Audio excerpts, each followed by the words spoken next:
Welcome SAO survivors! We had a whole bunch of SAO birthdays this week, a light novel delay sadly, a lot of events in both active mobile games, and a lot more. Welcome to This Week in SAO for all your weekly SAO news. As before, this should be a relatively compact one, and because YouTube algorithm doesn't like that very much, this video was brought to you by my Amazon affiliate link for Sword Art Online Platinum Collector's Edition. This huge thing has all the books from the beginning of Season 1 all the way to the end of Season 3 Alicization, plus the Moon Cradle side story that takes place during the 200 years in Underworld, among some others that were never adapted into the anime. You also get the box cover art as a poster and 20 mini posters with the covers of individual books featured in this collector's edition. Perfect way to get all 20 novels in one go, so have a look if you're interested, link in the description. Japan just always manages to surprise me.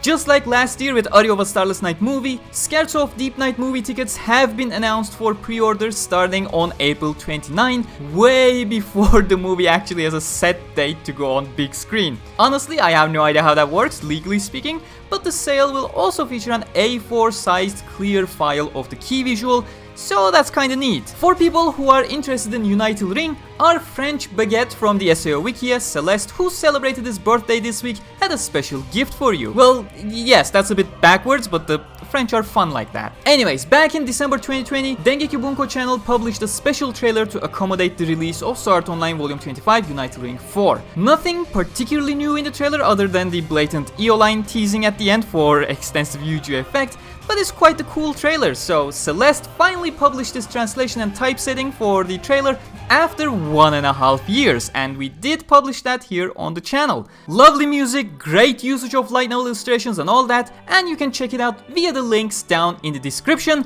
That always has all the links on what I'm talking about, so do check stuff out there. But I still think my gift for Celeste was the better one. On the other side, we do have some bad news. Remember 2 or so weeks ago how I jokingly said SAO Volume 24 English translation by Yampress is still not delayed and probably won't this close to the release? Well, sorry for jinxing it all for you, but I guess I'm partially responsible for the April 19th to May 3rd delay on this one. You can thank me by pre-ordering the book by using my links down in the description.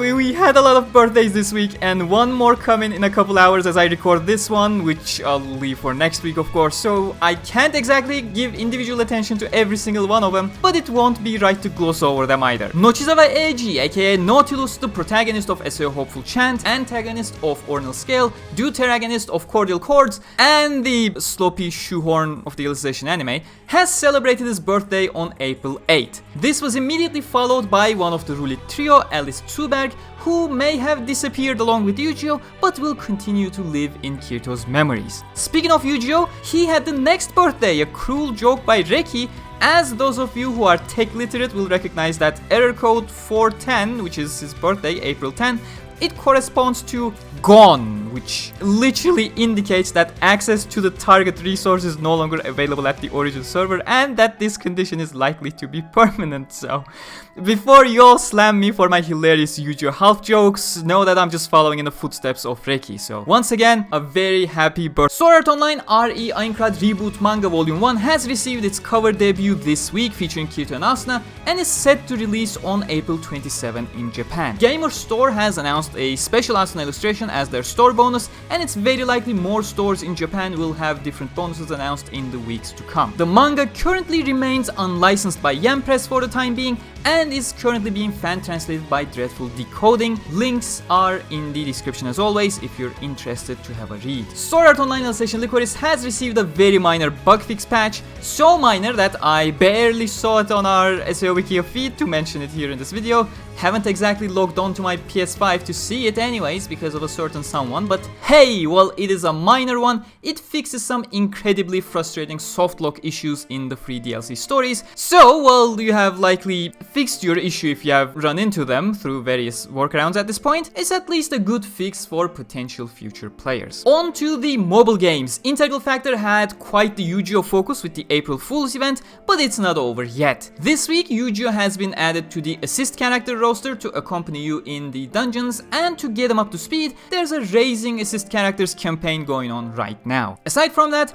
there's an Awakening step-up order and the new and improved Guild of Guilds event, Jumping Kibao SAO, the April Fool's event from last year, makes a return. Alice and Eugeo birthday banners, of course, with gorgeous art, and also a guaranteed rapier order if you're maining rapiers yourself or just giving them all to Koharu like I do. Unleash Blading, on the other hand, had a bit of a quieter this week, at least compared to their marvelous April Fool's event last week. The Granquest event continues with the Shasta fight event and Asuna banner. Also, we had the Ordinal battle refreshed this week, so if you're in need of cubes, go ahead and dig in. Since Kishmenas published the weekly translation a bit too late last week, leading me to barely fit it in without any talk in the late editing, I'll give it another mention here. Last Monday, fan translation of SAO Progressive Scherzo of Deep Night manga adaptation chapter 12 was published. We're now heading into the boss fight, so things should be getting spicier. As for this week's translation, I really do hope he won't publish one 10 minutes before I publish this video or something. And that's it for this week. As always, all links where available are down below in the description. Like if you enjoyed, subscribe and hit the bell icon so you don't miss anything. Hope to see you all again next week, and until then, stay cool.